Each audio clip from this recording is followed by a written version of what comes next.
lá, nossa, eu estou lá no Lar de Maria, da palestra. Eu tenho super orgulho de ter um certo pertencimento a essa casa, esse lar. Vou pedir desculpas porque esse tempo ele me proporciona um pouco de alergia e eu, às vezes, fungo, desperta sinusite, então pode ser que eu comece a tossir, fungar, então não reparem. Prestem atenção no que de edificante vai sair, né? Pode sair bastante coisa. O nosso mundo, ele veio preparado para realmente transformar a essência de nós enquanto espíritos humanos. Nós lá atrás, desde os reinos lá, mineral e tudo, a gente vem galgando aí passos para falar assim, poxa, eu vou ser um espírito melhor, eu vou servir a Deus da maneira que Ele pretende, que Ele me criou para servir. E o servir não é seguindo as suas leis, a lei de amor, de caridade, de benevolência. Nós fomos criados puros e mansos, puros, humildes de coração.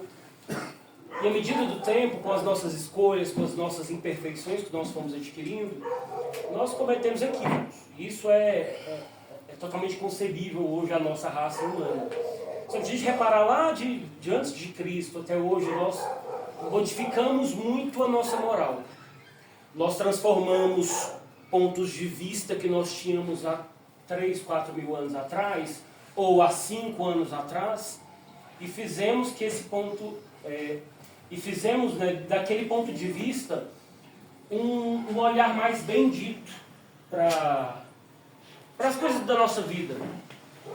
Às vezes o que a gente entendia, nossa, que sacanagem, o que aquela pessoa está fazendo comigo, hoje não tem interesse. Hoje o que eu passei, o que eu sofri lá atrás, há 10, 15 anos, não faz diferença para mim hoje. Talvez era uma mágoa que a pessoa cometeu aquilo, eu fiquei, nossa, magoado, que a Vanúcia fez aquilo comigo, ela acabou com a minha vida. E hoje isso para mim não faz sentido nenhum. Hoje, se ela cometesse 3, 4, 7 vezes esse mesmo erro, para mim não teria diferença. Isso quer dizer que eu caminhei alguns passos.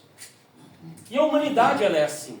A humanidade, ela, né, está em constante evolução, não só espiritualmente, mas em tecnologia, em crenças, em sociedade como um todo. Eu costumo brincar, eu tenho falado muito isso, que na minha época de escola, eu vou fazer meus 30 agora, na época de escola a gente falava já muito sobre globalização. Na época, quando eu era criança, não tinha tanta internet, mas já existia internet. E nas gerações anteriores, eles não tinham nenhum contato com a internet. Então, nós somos as últimas gerações que realmente viveu num mundo que não tinha nenhuma capacidade tecnológica de comunicação, por exemplo. Tem pessoas que ainda estão encarnadas que sequer tinham telefone em casa, telefone fixo. Sabia da existência dele. Então, tudo isso evoluiu de uma maneira muito, muito rápida. E quando a gente pensa em globalização, a gente pensa nessa evolução tecnológica, nessa evolução da medicina, de trazer cura, de fazer uma sociedade um pouco mais justa em questão de distribuição de renda, de alimentos.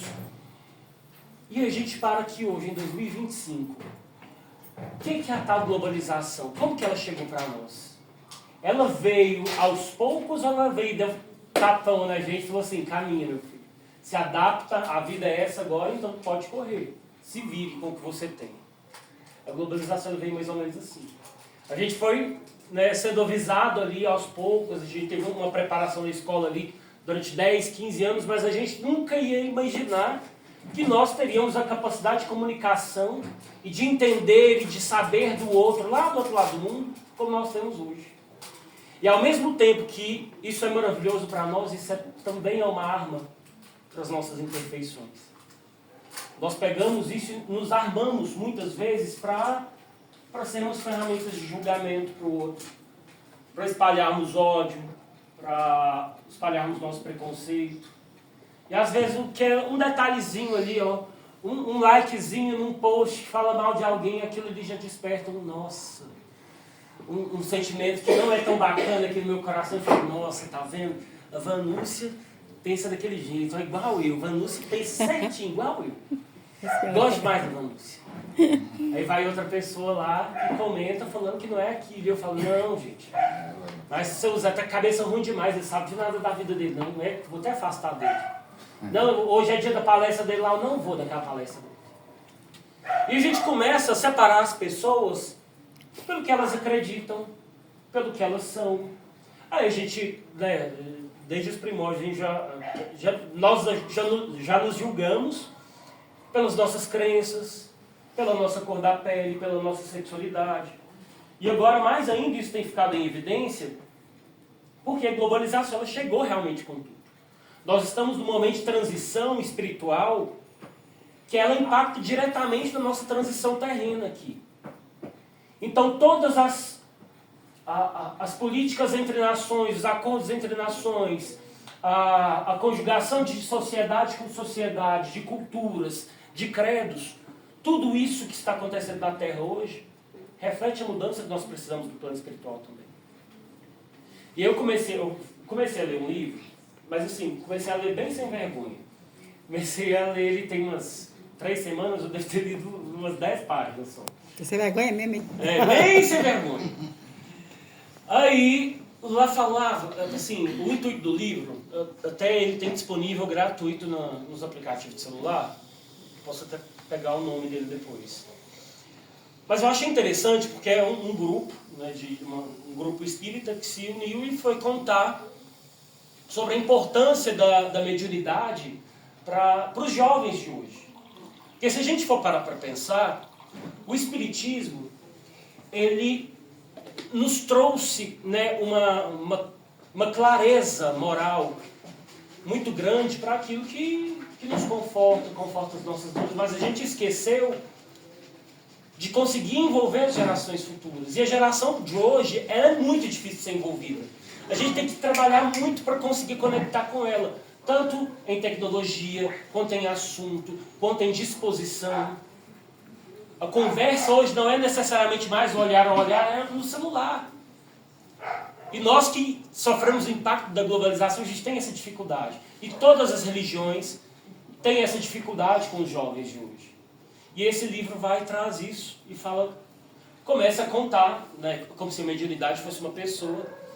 Aí um rapazinho novinho, nunca foi no espiritismo, não tem ninguém na família dele, que é espírita, não teve referência nenhuma, resolveu ir no centro espírita. Ele entrou lá, passava um cara lá e pra cá, correndo, entregando papel, organizando as coisas do centro. Tinha uma senhora ali, e essa senhora pensou, não, vou conversar com aquele menino ali rapidinho, antes que fulano de tal conversa.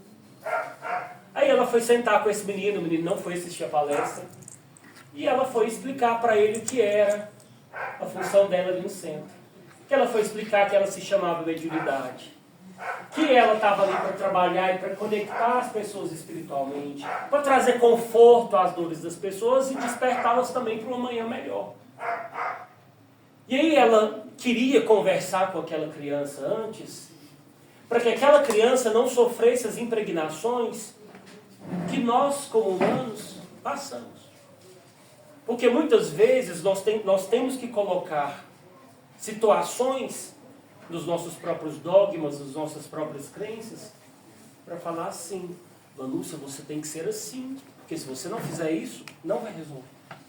E aí eu esqueço de pregar para a Vanúcia o essencial que Jesus aí falou para nós aí 2025 anos atrás, que ele fala isso para nós lá no Evangelho de São Mateus, no capítulo 22, versículo 34 ao 40, que diz o seguinte: sabendo os fariseus que ele havia calado, os saduceus reuniram-se, e um deles, que era doutor da lei, propôs-lhe esta questão para tentá-lo: mestre, qual é o maior mandamento da lei? Jesus lhe respondeu: amareis o Senhor vosso Deus de todo o vosso coração, de toda a vossa alma e de todo o vosso espírito. Este é o maior e primeiro mandamento. Eis o segundo, semelhante ao primeiro: amareis ao vosso próximo como a vós mesmos. Toda lei e os profetas estão contidos nesses 2 mandamentos. E aí continua no item 2 do capítulo 7, versículo 12 de São Mateus, que fala: fazei às pessoas tudo que desejai que vos façam, porque tal é a lei e os profetas. Aí tá, Fabio, mas por que que eu falei tudo isso antes para chegar aqui e falar que Jesus falou para a gente amar a Deus sobre todas as coisas e a próxima como a nós mesmos. Porque às vezes a gente presta tanta atenção, eu tenho que amar o próximo, eu tenho que amar a Deus. Eu vou lá na igreja, eu vou lá no centro espírita, eu vou rezar minha oração aqui durante o dia, porque eu amo a Deus, eu vou rezar. Mas a gente esquece que o amar a Deus não é só a fé que a gente tem em Deus, é viver a lei divina, é dar sentido à lei divina na terra. Qual que é a minha função enquanto cristão, enquanto espírita? É espalhar ódio? Não. Minha função hoje, consta ali no Evangelho, é espalhar amor. Eu tenho que me condicionar a ser alguém melhor, ou me propor a isso, para que eu consiga avançar e pegar na mão do meu irmão aqui e andar junto com ele, porque nós somos uma sociedade, a gente não vai caminhar sozinho. A gente não veio aqui sozinho, a gente não vai sair daqui sozinho. Todos nós vamos crescer e caminhar juntos. E aí quando a gente pensa nessa lei divina, poxa Deus, mas é tão difícil seguir isso. Então se eu não fizer isso, Fabiano, então não amar a Deus? Não. A gente ama na condição que nós temos hoje. Deus, ele nos conhece em cada célula que nós temos. Em cada fluido espiritual que nós temos, Deus nos conhece, porque foi Ele que nos criou, é Ele que nos dá assistência. E aí quando a gente traz essa consciência para nós, fala, poxa, Deus me conhece, Ele sabe de todas as minhas imperfeições, poxa, que vergonha, porque às vezes nem a gente sabe que a gente é tão imperfeito assim. A gente se mascara tanto, porque eu quero muito que a Vanúcia, que todos vocês conheçam o Fabiano que eu quero apresentar para vocês, mas e o Fabiano lá dentro? E o Fabiano que num quarto escuro, quando ninguém estivesse vendo, que ação ele teria diante de uma situação que elegeria? Elegeria diferente daquele escuro que elegeria no claro? Totalmente confuso. Isso diz muito sobre mim. E isso não quer dizer que vocês têm que conhecer o Fabiano na essência dele. Isso quer dizer que o Fabiano tem uma essência ali que ela precisa ser dominada.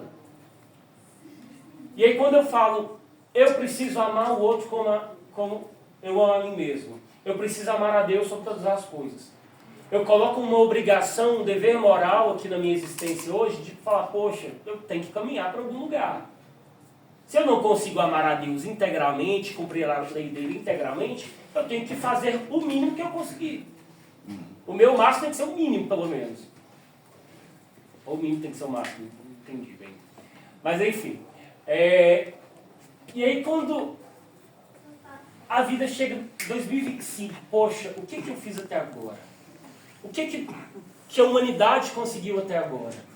A humanidade é só coisa ruim? Só aquilo que passa no jornal todo dia? É só tristeza, é só guerra, é só aflição? Nossa, mas tem 3 países em guerra, eles estão em guerra por causa de pouca coisa, por causa de religião, por causa daquilo, de território, por causa de petróleo. E a gente esquece de olhar e pensar e vibrar no mundo e falar assim, poxa, vamos vibrar por essas 3 nações que estão em guerra. Porque existem outras 190 e tantas nações que não estão em guerra. Existem tantas outras nações que estão ali em paz, tentando seguir o caminho delas, tentando harmonizar ali a população, em dignidade, em saúde pública, em educação, em acesso à justiça, em tudo. Quando a gente fala na contemporaneidade do direito enquanto essência, do nosso direito de existir hoje, a gente quer ter tudo isso, a gente quer ser livre, a gente quer ter saúde, a gente quer ter educação. E isso não é só para nós brasileiros, isso é para todo mundo.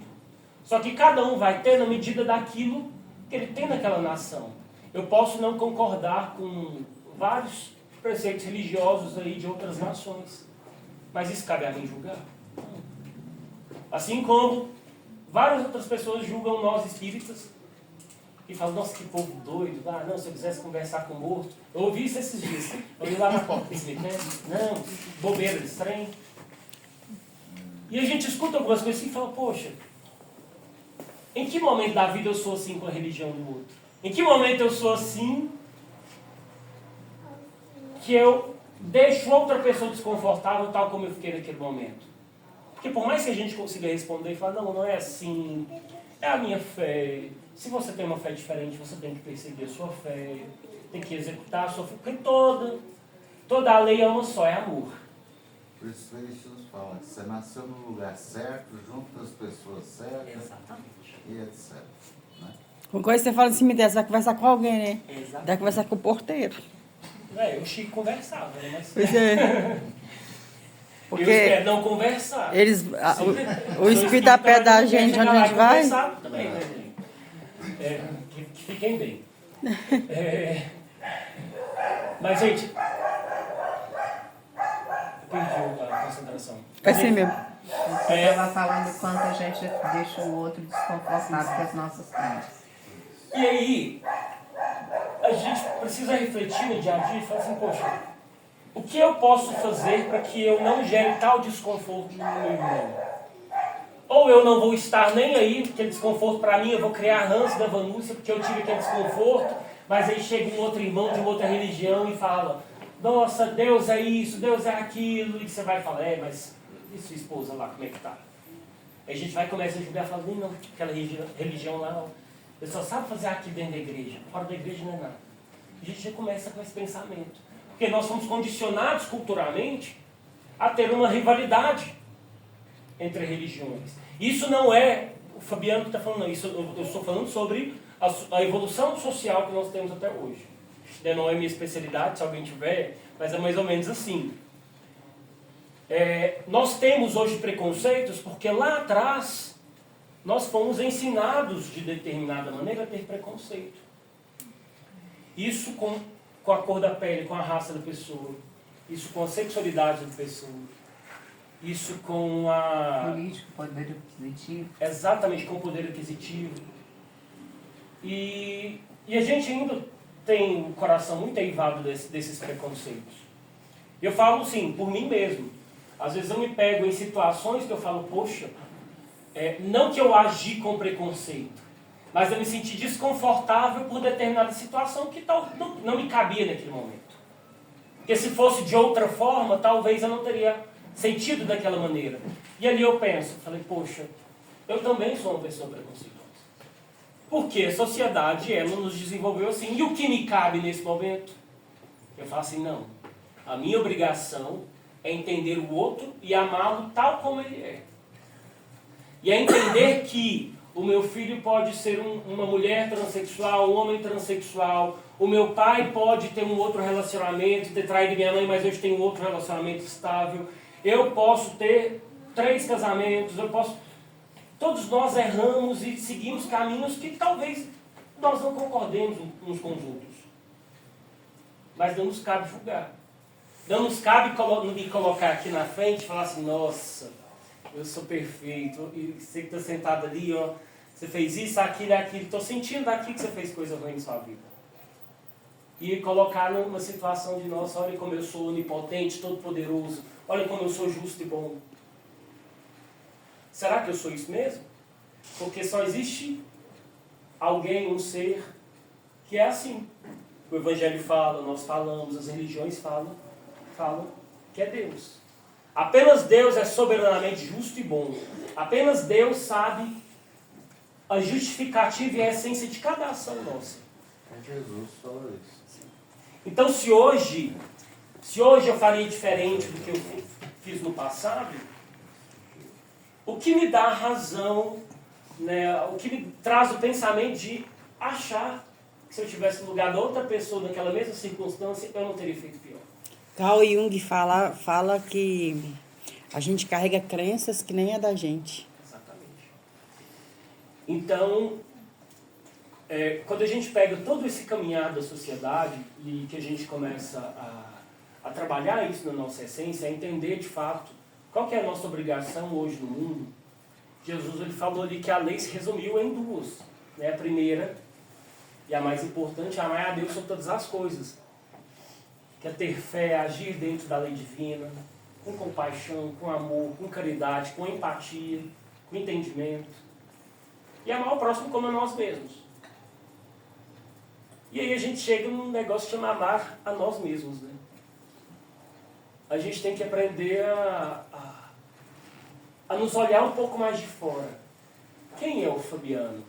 Porque se eu me enxergo ali na terceira pessoa, eu sei todas as minhas imperfeições, eu sei todas as dores que eu senti, Eu sei tudo que me deixa ou não desconfortável. Mas qual conselho eu me daria naquela situação? Será que hoje eu tenho condição de realmente enfrentar aquele problema daquela maneira raivosa que eu quero enfrentar? Ou me cabe mais silenciar e afastar um pouquinho e tentar enxergar de outra maneira? Quem sabe não me cabe melhor entender que, poxa, o meu pai, a minha mãe, o meu irmão, assim como eu, pode errar também. Por que eu vou reagir de uma maneira tão reativa assim? Então a gente tem que procurar olhar o nosso coração de fora. Falar assim, o que eu queria que fizesse para mim? O que eu queria receber agora? Eu queria que tivesse alguém aqui rezando e vibrando por mim, eu queria. E por que eu não estou aqui rezando e vibrando por alguém? Por que eu não estou aqui desejando coisas boas para cada um? Por que vocês não desejam coisas boas para as outras pessoas? Isso é como um todo. Quando Jesus fala na passagem da árvore boa e da árvore ruim, do fruto bom e do fruto ruim, é como se nós estivéssemos nutrindo cada uma árvore própria e a gente tem que viver daquele alimento ali para o resto da nossa vida. E hoje eu estaria vivendo com saúde ou eu estaria vivendo da doença?